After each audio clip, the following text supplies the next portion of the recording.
c'est samedi. Oui, bonjour tout le monde et bienvenue à l'antenne de C'est Fou 89.1 FM pour Enfin c'est samedi. Oui, ici Jean Lavigne et j'ai le privilège d'être avec vous durant cette heure. En ce samedi 10 décembre, au menu aujourd'hui, notre chroniqueuse Lynn Perron est de retour après un mois d'absence. Le sujet d'aujourd'hui sera les enfants du marché noir. Nous avons en ligne par téléphone Lynn. Salut Lynn. Salut, bonjour à tous. Oui, aujourd'hui on va parler des enfants du marché noir, mais qui est basé sur la série Le Berceau des anges, que moi je n'avais pas vu en première diffusion. Ça m'a permis de mettre des images sur ce que tu nous racontais dans les chroniques précédentes, sur ce que vivaient les jeunes filles. Oui, en effet, l'histoire de cette jeune fille-là, Gabrielle, dans la série, là, moi, ce que j'ai aimé des producteurs, c'est qu'ils ont créé le personnage de Gabrielle, une jeune fille qui avait du caractère, que était capable de se débattre dans tout ce système-là. Elle en a pleuré une shot, par exemple, là, mais ils ont quand même pas mis une jeune fille naïve là qui se laisse embarquer. Là. C'était quelqu'un vraiment là qui avait du caractère, qui essayait de se défendre à travers tout ça. Là. Je trouve que c'est un bel équilibre entre le reflet de la réalité, puis tu sais, parce que souvent on va représenter les jeunes filles comme des personnes très très naïves, qui se laissent avoir au premier baiser, mais c'est pas comme ça que ça marche. Là. C'est pas juste ça. Oui, il y en a, mais c'est pas juste ça. Là. C'est aussi le fait du manque d'instruction sur la sexualité. C'était scandaleux, il fallait pas parler de ça. Fait que ça l'a amené tout ce qu'on va jaser aujourd'hui, dans le fond, outre la détresse de la jeune fille, là, on va voir que les gens cupides, eux, ont su quoi faire avec ça. Oui, en tout cas, moi, j'ai pas aimé la réaction de son père, là, qui l'a carrément mis dehors, qu'elle avait plus le droit de revenir. Oui. Et ça aussi, malheureusement, c'est le reflet de la réalité. Il y en a beaucoup pour qui c'est arrivé. Celles pour qui c'est pas arrivé, souvent, elle devait se cacher à la maison à chaque fois qu'il y avait de la visite, comme on a déjà parlé. La jeune fille devait rester dans le garde-robe tout le temps que la visite était là.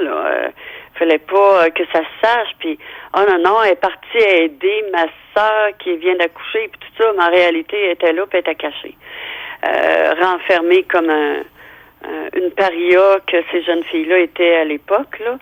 Puis, dans le reportage à la suite du Berceau des anges, là, on parle des vraies affaires, on parle du trafic, là, comme on va en parler tantôt. Ça, c'est vraiment là, la réalité à travers l'histoire fictive de Gabrielle. Puis, il y avait le témoignage de Normée Saint-Pierre, justement animatrice de Loin des yeux près du cœur, là, l'émission du mouvement Retrouvailles. Elle disait que souvent les pères à l'époque s'inquiétaient plus de leurs vaches qui allaient véler dans l'étable que de leurs propres filles qui devaient partir à l'étranger pour accoucher de leur petite fille ou leur petit-fils. Là. C'était comme ça, là. Comme tu fais ressortir la réaction du père de Gabrielle, il y a chasse de chez eux, elle n'a plus le droit de revenir, tout ça.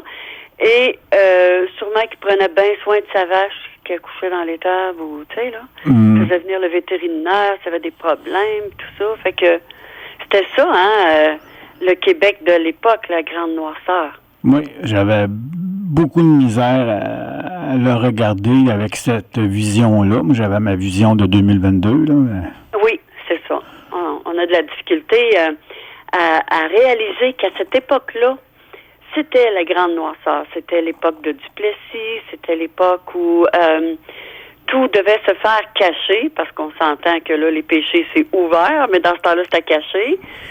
Fait que tout devait se faire contre la société, puis contre le clergé qui avait une emprise sur les familles à l'époque.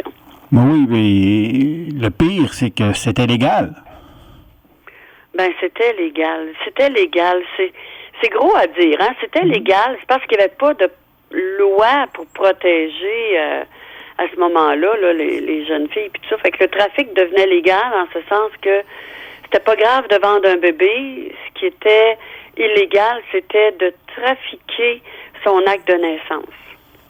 Ouais. C'était de trafiquer les documents là.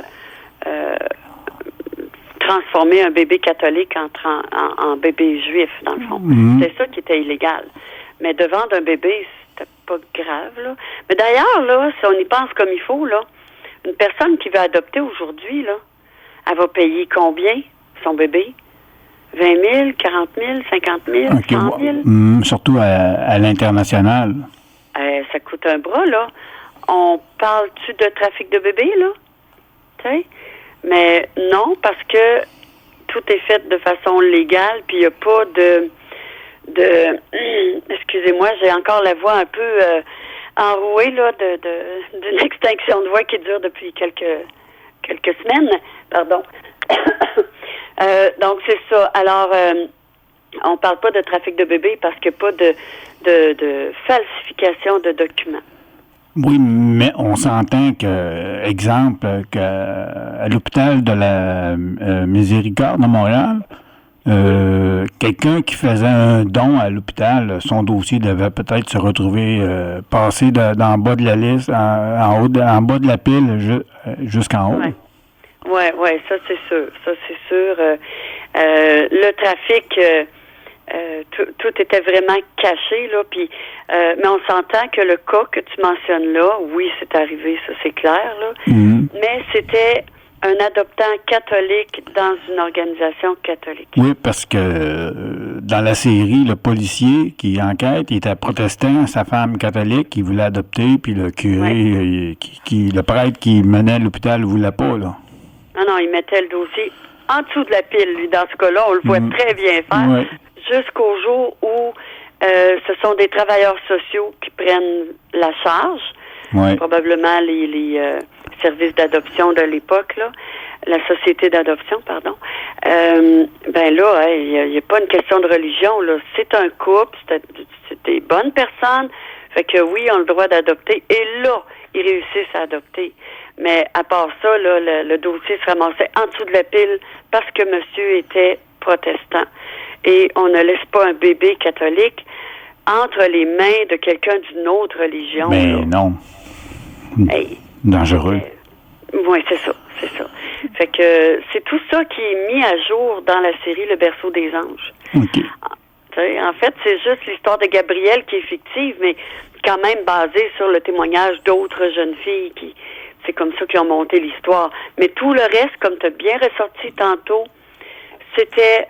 des vrais noms, c'est les noms des vrais enquêteurs, des vraies enquêtrices qui se retrouvent sur la sellette dans le Berceau des Anges. Oui. Comment fonctionnait le trafic? Proprement dit, là. Oui, le trafic, au départ, on avait les femmes qui géraient les maisons privées, comme tu as vu dans la série. Oui. Ensuite, ces maisons privées-là devenaient comme des hôpitaux clandestins, si tu veux. Et on avait des recruteurs. Ça, on le voit dans la série aussi. Ce sont généralement des hommes qui ont développé une psychologie d'approche pour mettre les jeunes filles en confiance. Fait que quand ils voyaient arriver une jeune fille qui avait l'air perdue à la gare de Windsor avec sa petite valise, la bedaine n'était pas toujours évidente, là, mais parfois oui, là. Ben là, ces jeunes filles-là se faisaient accoster.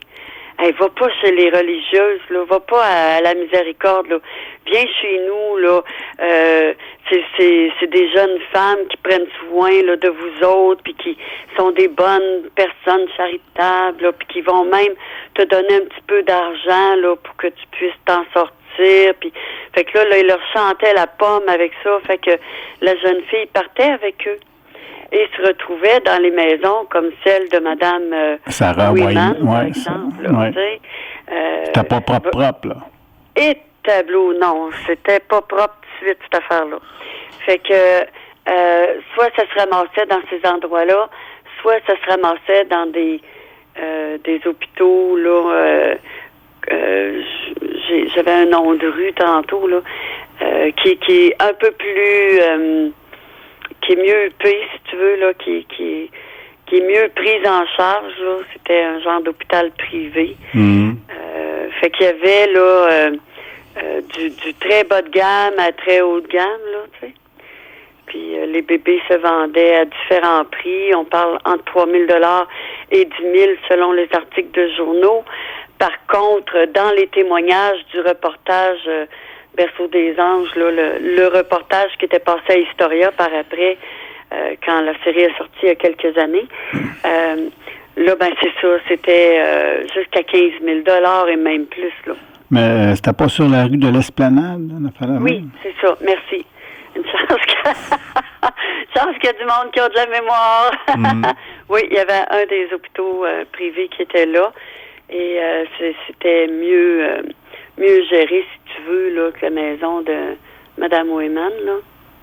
C'est ça. Puis, comme on nous expliquait, en fait, il y avait eu une enquête, si tu veux, une recherche de Monique Fournier, qui avait étudié, elle, la période noire, là, de l'histoire de l'adoption et du trafic de bébés à l'époque, là. Puis, elle avait fait ressortir ça, justement, dans notre série Le Berceau des Anges. Et elle expliquait que tout trafic arrive quand il y a une offre et une demande. Oui. Fait que là, on a des parents adoptifs qui veulent adopter. Puis, on a des mamans qui n'ont pas le choix, qui veulent confier leur enfant à l'adoption. Alors, il y a l'offre et la demande. Donc, il y a des personnes qui, eux, voient la possibilité de faire un trafic et de vendre les bébés à gros prix. Oui, parce que c'était entre un bébé entre 3 000 $ et 15 000 $. Oui, oui. Puis j'avais eu vent, moi, que c'était plus que ça, là. 15 000, ça, c'est une personne qui racontait son histoire, qui racontait que ses parents adoptifs lui avaient raconté ça, et que lui, son père avait payé 15 000 $, là. Mais la jeune fille, c'est ça, elle se retrouvait aux prises, comme je disais tantôt, avec un papa qui veut se débarrasser de sa fille au scandale, qui va s'occuper plus de sa vache que de sa propre fille, et des personnes peu scrupuleuses qui, eux, vont tisser rapidement les liens entre toutes ces personnes-là qui font partie du trafic, que eux sont prêts à payer des fortunes pour choisir un enfant puis le gâter. Tandis que quand ils payaient le prix fort, c'était généralement pas pour maltraiter leur enfant. L'enfant était choyé dans ce trafic-là. Là. On avait le côté américain qui, eux, voulaient adopter des enfants, puis étaient nombreux à vouloir adopter, puis il y avait la lenteur administrative qui se faisait, puis l'incertitude de pouvoir finalement avoir leur enfant.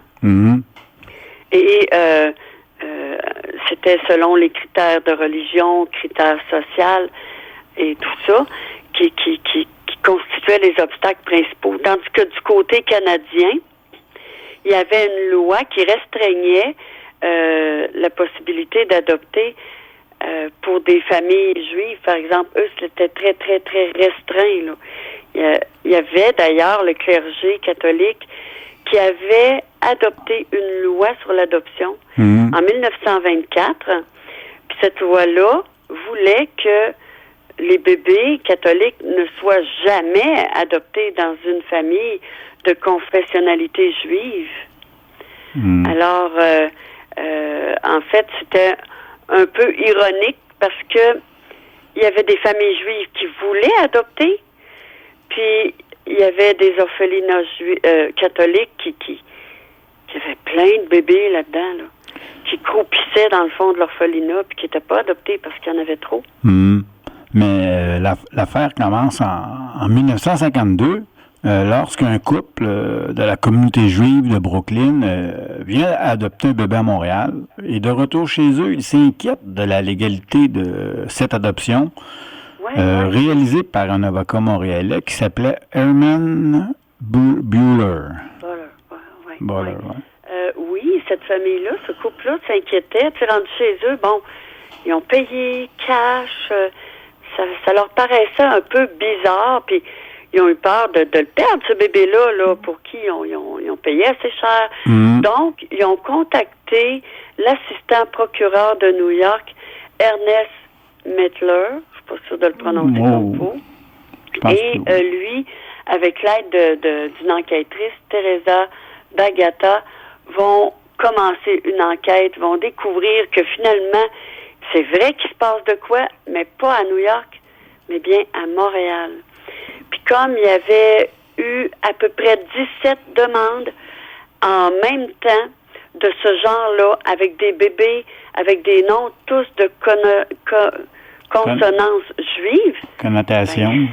Ouais, il se passe de quoi là-dedans, là. Fait que là, ils ont ouvert l'enquête. Et déjà, en 1949, il y avait eu une rumeur qu'il y avait un trafic qui existait. Mais les autorités n'étaient pas intervenues à l'époque, hein, puis la société d'adoption avait démenti l'affaire. Donc, on se retrouve avec une rumeur de trafic, mais là, en 52, comme tu as mentionné, c'était plus embêtant de démentir cette rumeur-là, parce que c'était une enquête qui était demandée des Américains. Et les Américains, c'était pesant dans la balance, ça, là. Oui. Puis, on s'entend-tu qu'il y avait un certain Maurice Duplessis qui n'était pas très, très à l'aise avec cette demande d'enquête-là? Oui, mais d'ailleurs, les fonctionnaires du ministère de la Justice avaient mis fin à l'enquête, là. Oui.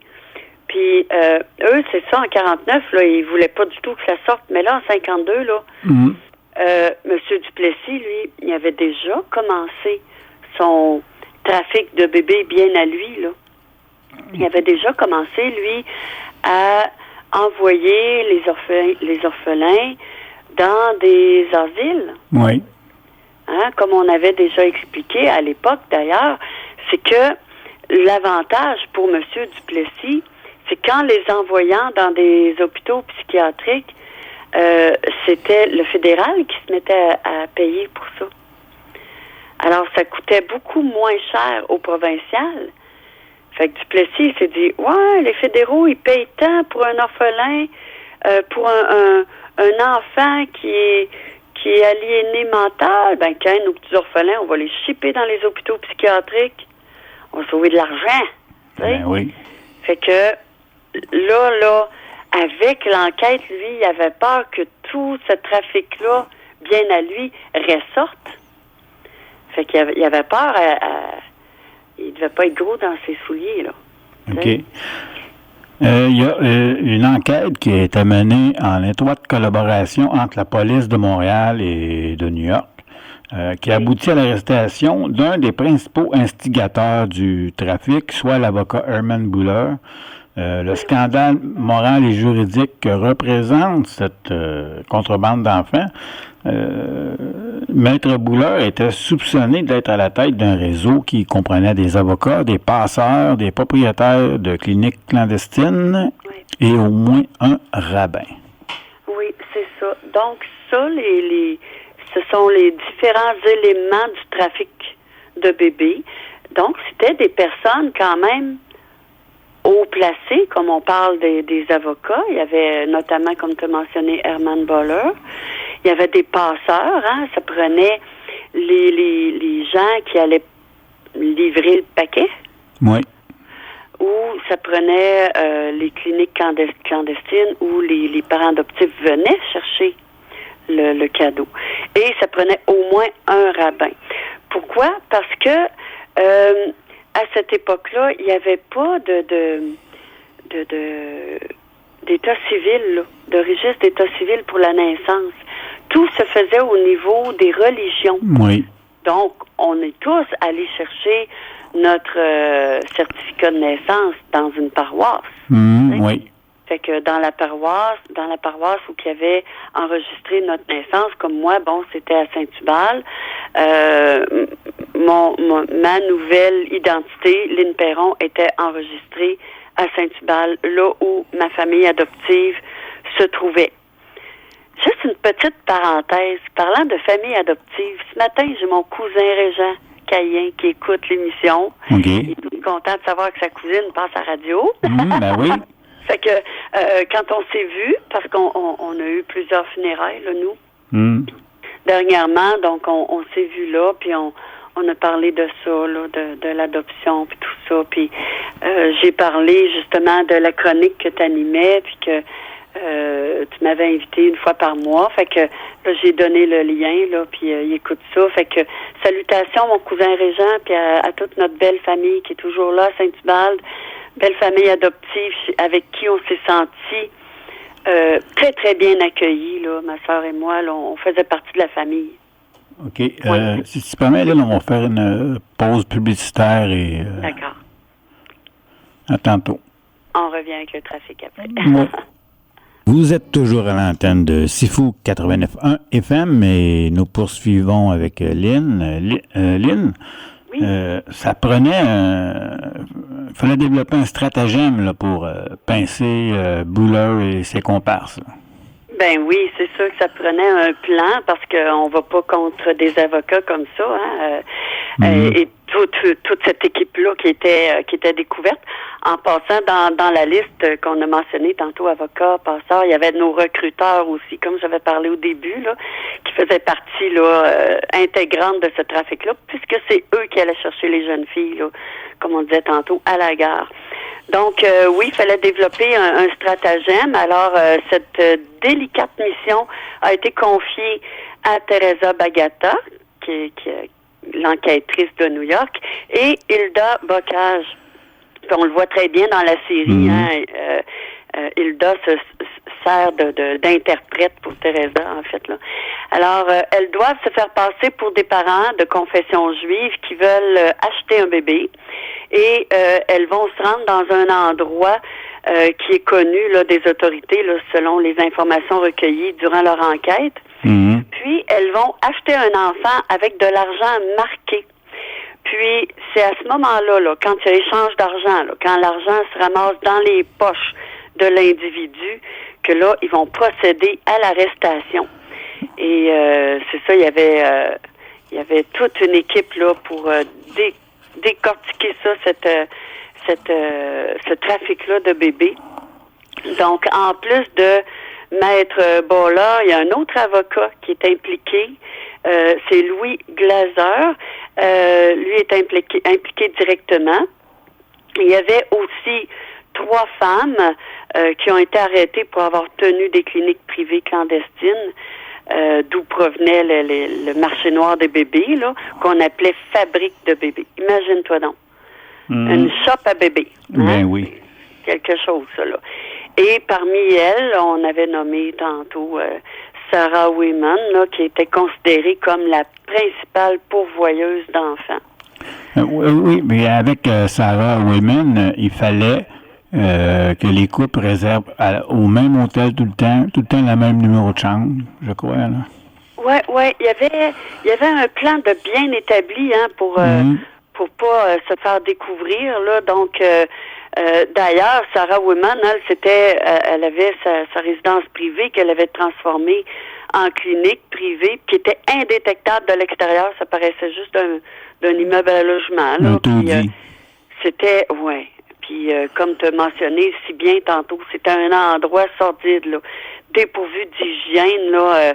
C'était tous des lits collés un sur l'autre, là, puis tout ça. Puis, fait que c'est ça, le couple, l'acheteur, devait se rendre à tel hôtel, devait prendre un taxi pour se rendre à cette maison clandestine-là, renvoyer le taxi. Là, il repartait avec un autre taxi, puis avec le bébé dans les bras, puis faire semblant de rien. En tout cas, c'était toute une organisation bien précise pour ne pas que ce soit découvert là, qu'il y avait un trafic là, de la vente de bébés qui se passait là. Puis pour toutes les maisons, c'était similaire, là. soit c'était en taxi, soit le taxi attendait à la porte, mais chaque maison avait leur façon de faire très, très précise. Arriver en autobus, repartir en taxi, peu importe, là. C'était très, très, très précis leur façon de faire, puis repartaient rapidement avec le bébé. D'ailleurs, une des enfants achetés racontait là que c'était le papa adoptif, lui, qui était venu à la maison, qui avait payé cash le bébé 15 000, qui était reparti et qui faisait le cadeau à sa femme rendue à New York. Il faisait ça, ce cadeau-là. Tiens, ma chérie, je t'ai acheté un bébé. Mais les épouses, bien souvent, arrivaient à Montréal avec une fausse bédaine, pour pas éveiller le soupçon des douaniers, parce qu'ils retournaient à New York avec un bébé. Là. Vous étiez deux, là, vous êtes trois. Là, fait que, fallait pas attirer l'attention des douaniers. Là. Non, c'est ça. Fait que le mensonge commençait dans la famille adoptive, en fait. Hein? Oui. Sûrement que le coussin grossissait au fil des mois, là, puis partait avec un gros bédon, puis revenait les bras bien remplis, avec beaucoup de joie et beaucoup d'amour. Là. C'est sûr que les parents adoptifs, eux, tout ce qu'ils voulaient, c'était d'aimer un enfant. Mais la pauvre jeune fille, elle, qui perdait son bébé, comme on a vu dans la série, là, avec Gabrielle, là, tu veux garder ton bébé? Correct, paye 250$ cash, là, puis tu vas pouvoir partir avec ton bébé. Évidemment, la jeune fille, elle n'avait pas cet argent-là, là. Fait que c'était le drame, là. Puis, comme le reportage le signalait si bien, le côté hygiène, là, c'était dépourvu complètement d'hygiène, là. La jeune fille accouchait sur une table, puis t'avais fini, OK, va te reposer un petit peu, puis va-t'en de chez nous, là, on a besoin de ton lit pour une autre jeune fille, puis souvent, la table était même pas nettoyée, que c'était une autre jeune fille qui venait accoucher là, puis c'était épouvantable, là, c'était pire que dans les étables, comme on disait pour le lavage tantôt. Oui, mais c'était un réseau très structuré, c'était toujours le même médecin? Oui. Le moins qu'il y avait de monde au courant, le mieux c'était, là.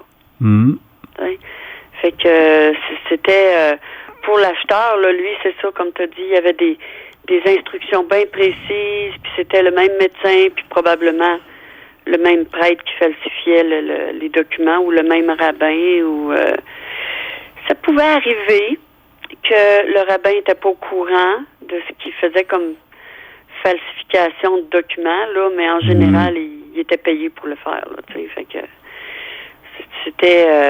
c'était toute une gamique, comme dirait l'autre, tu sais. Oui. C'était, fait que c'est ça, soit le parent venait prendre possession du bébé en taxi puis tout ça, ou soit le colis était livré à domicile si c'était pas si loin, là. Peut-être, par exemple, une famille juive de Montréal qui voudrait acheter un bébé, ben là, c'est pas si loin, là. Il n'y a pas besoin de se rendre aux États-Unis, fait que le colis pouvait être livré à la maison, là. C'est effrayant, le colis. Le colis. Le colis. Un beau petit bébé qui gigote, là, dans une grosse sacoche, là, puis il n'y avait pas de problème avec ça. Et c'est ça, entre l'accouchement de la jeune fille et l'achat du bébé, c'est là que la falsification des documents se faisait. Donc, le bébé catholique était transformé en bébé de religion juive ou autre, là. Et c'est là qu'entraient en scène les avocats, puis la falsification dans le registre de naissance. Tout se faisait là. Et comme tu as si bien dit tantôt, c'était pas illégal de vendre le bébé. Ce qui était illégal, c'était la falsification des documents.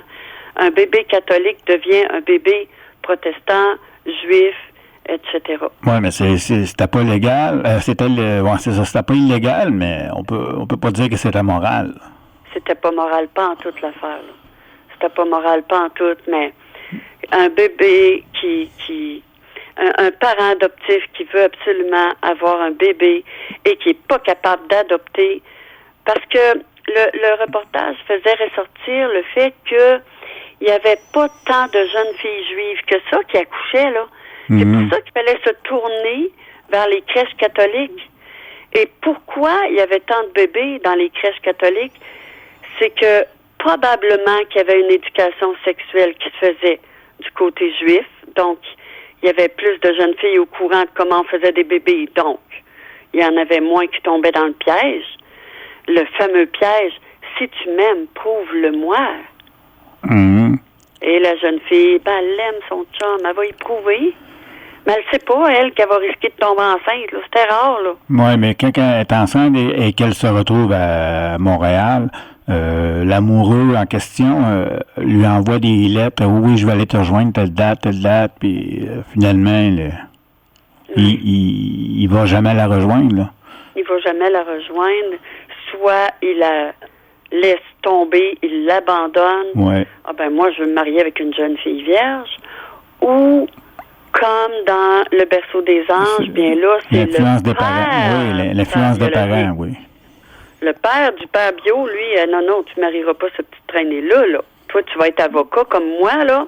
Fait que tu vas marier une vierge, là. Lui, il l'aimait, sa blonde, là. Oui. Il l'aimait, là. Il voulait l'épouser, là. C'est son père à lui qui a dit, oh, que non. Puis, lui, en toute bonne foi, il disait, c'est pas grave, Gabriel. Anyway, mes études, j'ai fait à Montréal pareil, on va se marier là-bas. Fait que son père qui a vent de ça, non, tu vas faire tes études à Québec. Oui, mais pour un qui était sincère, il devait en avoir 10 qui n'étaient pas sincères, là. Bien sûr, c'est certain, ça. C'est certain. Les papas qui aimaient vraiment leur blonde puis qui étaient prêts à l'épouser puis tout ça, font partie de la minorité. C'est certain, ça. La plupart disaient, « Oh non, ma blonde est enceinte. Bye, tu t'arrangeras avec le petit paquet. » Moi, je m'en vais faire ma vie avec quelqu'un de vierge, quelqu'un qui avait une belle réputation. Mais oui, c'est parce que ce petit bébé-là, elle l'a pas fait seule, hein? Ben, c'est ça. Il y en a juste un qui s'est fait tout seul, puis... Ben voilà. Encore là, il n'était pas tout seul, il avait besoin de l'aide du grand boss en haut. Oui, ça s'est passé il y a 22 ans. C'est ça, exactement. Mais dans la réalité des choses, la maman d'origine était la première personne abandonnée par le père, comme dirait la prière de l'Indien. Oui. Abandonnée de par sa famille aussi. Fait que, où elle-même savait là qu'elle devait se cacher, puis elle disait pas à ses parents, comme c'est arrivé à ma mère et à bien d'autres. Donc, c'était le secret qui entourait toutes les parties, volontaires ou non, du trafic de bébés. À un moment donné, il arrive que Herman Buller et Louis Glaser sont arrêtés et il y a un procès. Ben oui, parce que le stratagème de nos deux enquêtrices, Hilda et Teresa, a fonctionné. Ils ont réussi à pogner les avocats sur le fait, puis tout ça. Hey, grosse affaire, grosse enquête, gros travail pour se ramasser le bec à l'eau. Oui. Parce que l'issue du procès, là, ça a mal viré, ça, là. Monsieur Boller a été accusé, oui, mais Louis Glaser, lui, s'en est tiré. Fait que Herman Boller, lui, il a fait, savez-vous combien de jours de prison pour son trafic de bébés? Une journée. Ah ouais. Une journée de prison et 2000 $ d'amende après s'être fait des millions. Ben oui. Et pourquoi une décision aussi laxiste qu'on se demanderait? Ben, c'est que quand ce procès-là s'est fait, en 1955, il n'y avait pas de loi interdisant le trafic de bébés. C'est sûr qu'il n'y avait pas de loi. Jamais on aurait pensé que des gens aussi peu scrupuleux auraient monté un trafic d'envergure comme ça. Donc, il n'y avait pas de loi. Alors, le juge, lui, il est obligé de rendre son verdict à partir de lois existantes. Mais il n'y en a pas de loi.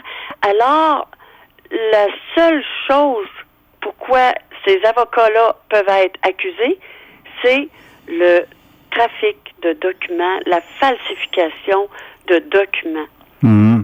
C'est la seule accusation qui peut être portée. Alors, on parle des millions, là, on parle jusqu'à 3 millions, mais bon, on s'entend que c'est tous des chiffres en dessous de la table, là. Oui, Il faut déclarer aux impôts, ça, là. Ça. Fait que, il peut en avoir bien plus que ça. C'était une estimation, là. C'est une estimation. D'ailleurs, on parle d'à peu près 1000 enfants qui ont été victimes de ce trafic-là.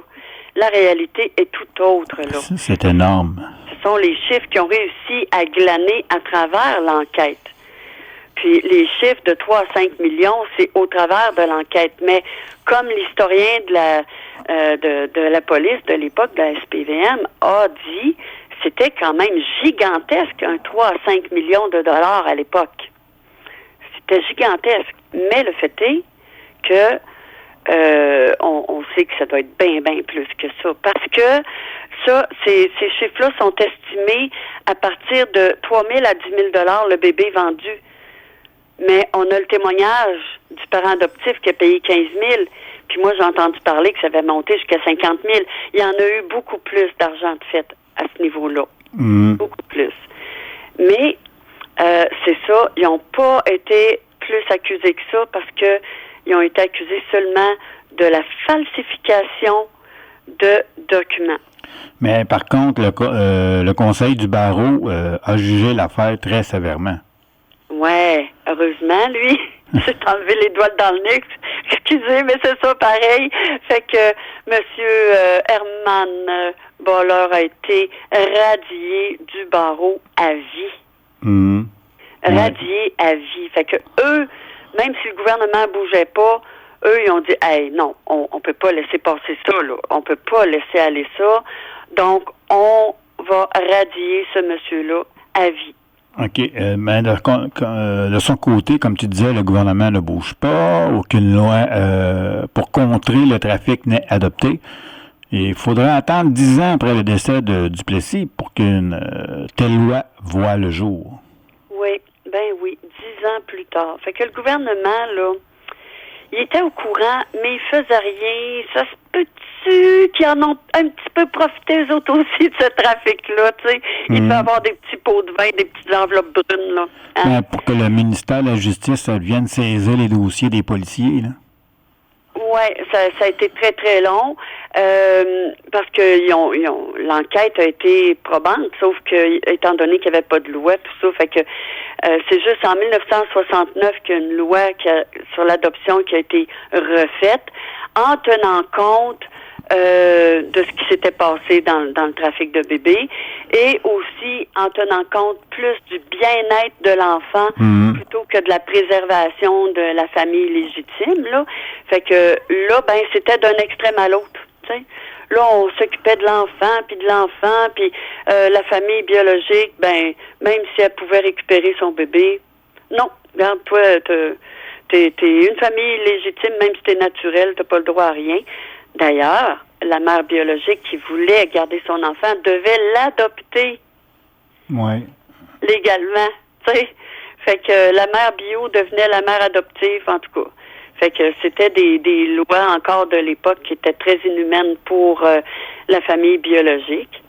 Et avec cette nouvelle loi-là, la vente des êtres humains, elle est interdite. Et ceux qui donnent une rétribution, ceux qui ont reçu ou qui ont donné une rétribution sont passibles d'une amende de 2500 $ ou 2 ans de prison. Ça donne un droit de tutelle là, complet. La vente d'êtres humains, bien sûr, est interdite. Et mais il n'y a plus aucune autre enquête qui aurait été réouverte sur ce trafic-là qui a eu lieu entre les années 40 et 60.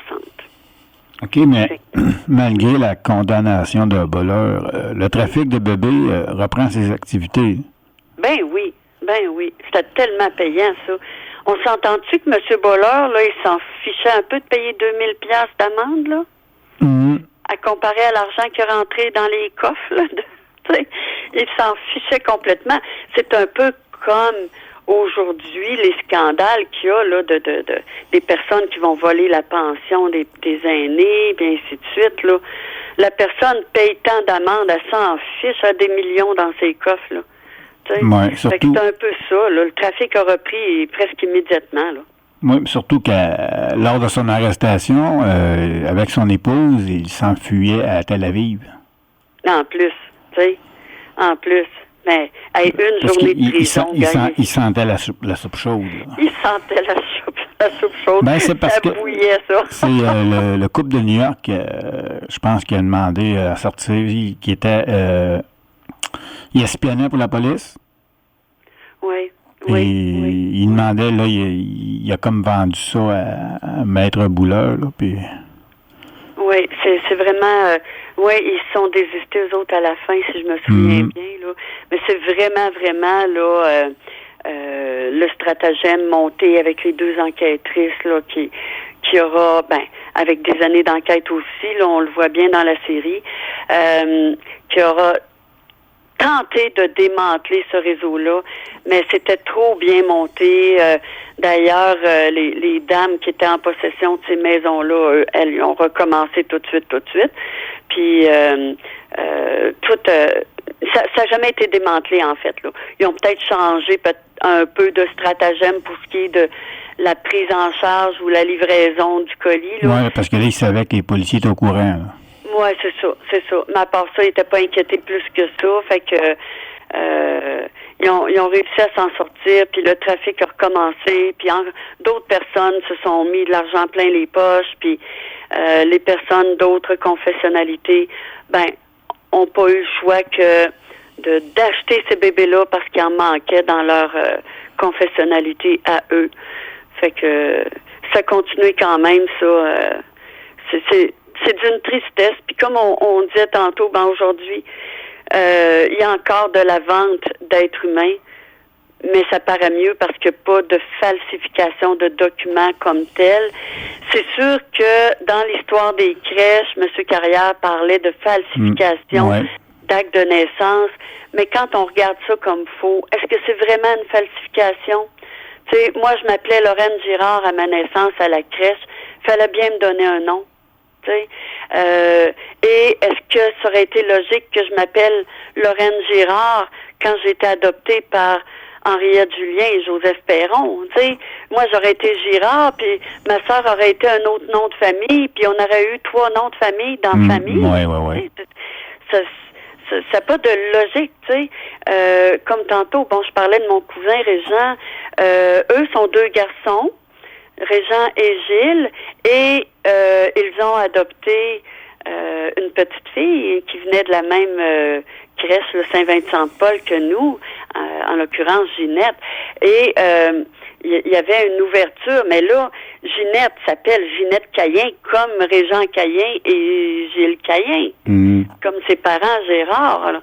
Mais ça aurait pas été logique que les gars portent le nom de fille Cayen, puis ma cousine Ginette porte un autre nom de famille parce qu'elle venait de la crèche Saint-Vincent-de-Paul. Ça aurait été logique. Donc, c'était normal qu'on ait un enregistrement avec le nom de famille de nos parents adoptifs. Parfait, Lynn, c'est malheureusement tout le temps. Ça passait vite. Ça paraît qu'on a sauté un mois, je n'avais long à dire. Fait que, mais pour toute personne qui ont des questions au sujet de cette histoire-là de trafic de bébés, gênez-vous pas de m'écrire sur Adoption Émotion Retrouvailles, puis je vais vous répondre avec plaisir, ou de voir Histoire des crèches sur Facebook, qui en racontent long eux aussi. OK. On se donne rendez-vous le mois prochain? Le mois prochain, avec plaisir. Bonne journée à tous. Bonne semaine. Bye. Ici Jean Lavigne qui vous dit au revoir et à samedi prochain.